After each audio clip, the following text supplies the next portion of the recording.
ഏറ്റവും ബഹുമാന്യരായ ഭാരതത്തിന്റെ അഭിമാനമായ കോർപ്സ് ഓഫ് സിഗ്നൽസിന്റെ വിശിഷ്ട വ്യക്തിത്വങ്ങളെ, വേദിയിലും സദസ്സിലും ഉപവിഷ്ടരായിരിക്കുന്ന ബഹുമാന്യരെ, നിങ്ങൾക്ക് എന്റെ സ്നേഹാഭിവാദ്യങ്ങൾ. നാം ഏവരും വളരെ അധികം ഗൗരവത്തോടെ മനസ്സിലാക്കുകയും ഉൾക്കൊള്ളുകയും ചെയ്യേണ്ടുന്ന സുപ്രധാനമായ ഒരു വിഷയത്തെ പുരസ്കരിച്ചാണ് ഇന്നു ഞാൻ സംസാരിക്കുന്നത്. മാനവരാശി അതിന്റെ ആദ്യം മുതൽ ഒട്ടനവധി ദുരന്തങ്ങളും വൈതരണികളും കടമ്പകളും നേരിടുകയും ആ പ്രതിസന്ധികൾ അഖിലവും നിഷ്പ്രയാസം തരണം ചെയ്യുകയും ചെയ്തിട്ടുണ്ട്. എന്നാൽ നാം രക്ഷ പ്രാപിക്കാൻ ഒരു വഴിയും പഴുതും കാണാതെ പരിഭ്രാന്തിയോടെ വിറങ്ങലിച്ചു നിൽക്കുന്ന ഭീകരവും ബീഭത്സവുമായ ഒരു മഹാമാരിയാണ് നമ്മുടെ സമൂഹത്തെ കാർന്നു തിന്നുന്ന ലഹരി എന്ന കൊടും വിപത്ത്. മദ്യവും മയക്കുമരുന്നുമൊക്കെ ഉപയോഗിച്ചു തുടങ്ങുന്ന പ്രായം മുമ്പത്തേക്കാൾ ഭയാനകമായി താഴേക്ക് വന്നിരിക്കുന്നു. 16ഉം 17ഉം ഒക്കെ ആയിരുന്നത് ഇപ്പോൾ 12ഉം 14ഉം വയസ്സായി കുറഞ്ഞിരിക്കുന്നു. ലഹരി ഉപയോഗം മാരകമായ ഒരു വിപത്തായി മാറിയിരിക്കുന്നു. ലഹരി മരുന്നിനോടുള്ള അടിമത്വം വ്യക്തിക്കും കുടുംബത്തിനും മാത്രമല്ല നാശനഷ്ടങ്ങൾ വരുത്തി വെക്കുന്നത്, മറിച്ച് സമൂഹത്തിന്റെ ആരോഗ്യവും സാമ്പത്തിക സാംസ്കാരിക സുസ്ഥിരതയും അത് നശിപ്പിക്കുന്നു. തുടക്കത്തിൽ രസത്തിനും കൗതുകത്തിനും ഉപയോഗിക്കുന്ന ലഹരി മരുന്നുകൾ കവർന്നെടുക്കുന്നതും തകർത്തെറിയുന്നതും ജീവിതത്തിന്റെ സർവ വർണ്ണങ്ങളെയും അഭിലാഷങ്ങളെയുമാണ്. ദൈവത്തിന്റെ സ്വന്തം നാട് എന്ന് വിളംബരം ചെയ്ത വർത്തമാനകാല കേരളത്തിന്റെ കൗമാരവും യൗവനവും ലഹരി എന്ന ചെകുത്താന്റെ കരാളക്കരങ്ങളിൽ പെട്ട് നട്ടം തിരിയുന്നു.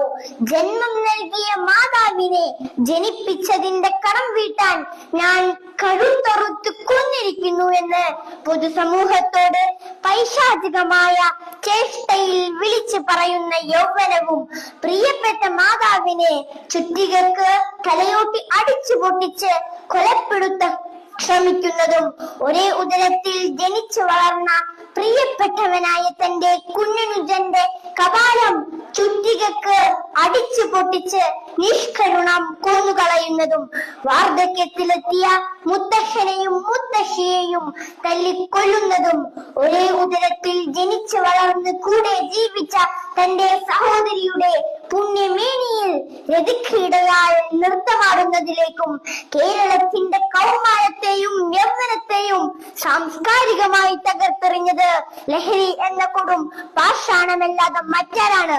പറക്കമുറ്റിയിട്ടില്ലാത്ത, ജീവിതത്തിലേക്ക് കാലെടുത്ത് വെച്ചിട്ട് പോലുമില്ലാത്ത 10ാം ക്ലാസ്സിലെ പാവം ഷഹബാസിന്റെ കണ്ണ് കുത്തി പൊട്ടിച്ചിട്ടും കലിയടങ്ങാതെ തല്ലിക്കൊല്ലാൻ സോഷ്യൽ മീഡിയ വഴി ഭീകരമായി ആഹ്വാനം നടത്തിയവർ അവസാനം കൊന്നു കൊലവിളിച്ച് സംഹാരത്താണ്ഡവം നൃത്തമാടുന്ന വർത്തമാനകാല കേരളത്തിന്റെ ലക്കും ലഗാനവും ഇല്ലാത്ത രാസലഹരിയാൽ ഭ്രാന്ത് പിടിച്ച കേരളത്തിന്റെ കൊടൂര കൗമാരമേ, എവിടേക്കാണ് നിങ്ങൾ പോകുന്നത്?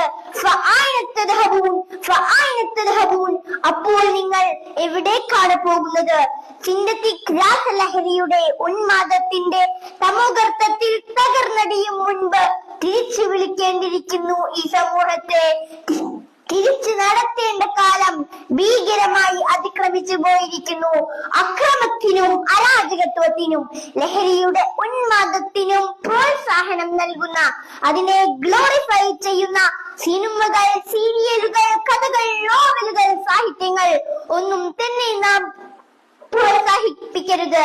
അത്തരം സാഹിത്യങ്ങളിലെ സൈക്കോപാത്തുകളായ ലഹരിയുടെ രാസലീലയിൽ അഭിരമിക്കുന്ന അരാജകത്വങ്ങൾക്ക് നെടുനായകത്വം വഹിക്കുന്ന നായകന്മാരിൽ നിന്നും നമ്മുടെ മക്കൾ മാതൃക കണ്ടെത്താതിരിക്കട്ടെ.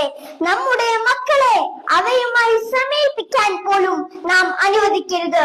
കുഞ്ഞുനാളിലെ ഈ അവബോധം നമ്മുടെ മക്കൾക്ക് കർശനമായി പകർന്നു നൽകുക.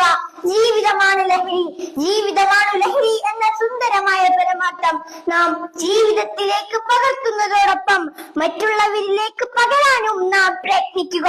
നമ്മുടെ കൗമാരങ്ങളുടെയും യൗവനത്തിന്റെയും അടിവേറുക്കാൻ ഉരുമ്പിട്ടിറങ്ങുന്ന പിശാചിന്റെ സന്തതികൾക്കെതിരിൽ അതിശക്തമായ നിയമങ്ങൾ ഉണ്ടാവട്ടെ.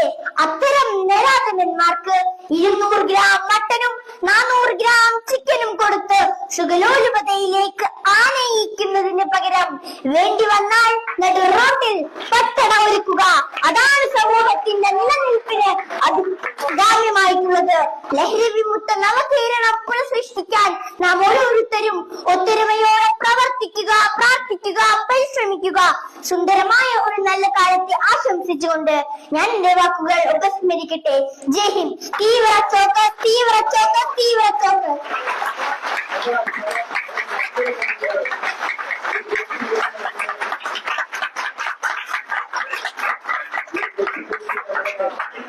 നിർമ്മാണമായ വലിയ സാറിന്റെ ഫാക്ടറിയാണ്. എല്ലാവരും കയ്യിൽ ഇട്ടുകൊടുക്കുക.